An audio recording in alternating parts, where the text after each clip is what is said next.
विभिन्न कारणले चर्चामा आइरहने गायिका हुन् एलिना चौहान। आफ्नो व्यक्तिगत कारण, आफ्नो व्यावसायिक कारणले गर्दा पनि उनी बेला बेलामा चर्चामा आइरहेको छिन्। यसैबीच एलिना चौहान फेरि चर्चामा छिन्।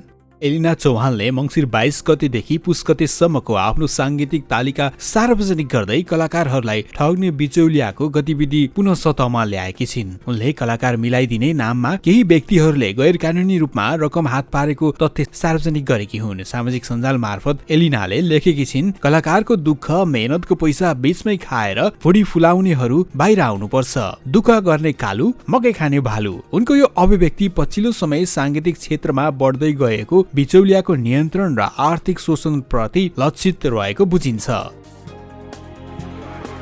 गायिका अन्जु पन्तले पनि आफूसँग पैसा लिएर पनि फिर्ता नदिने व्यक्तिको नाम सार्वजनिक गर्ने चेतावनी दिन्। आफ्नो पैसा लानेलाई फटाहा सम्बोधन गर्दै उनी लेख्छिन्, नेपालको संगीत क्षेत्रमा नाम चलेका एकजना महाशयले 15 दिनमा दिन्छु भनेर लगेको मेरो पैसा भोलि दिन्छु, पर्सि दिन्छु भन्दै भाका राख्दै गर्दा 5 महिना कटिसक्यो। अझै भाका राख्न छाडेका छैनन्। आज पनि भाका नै राखेका छन्। अब के गरौँ भन्दै उनले प्रश्न गरेकी छिन्।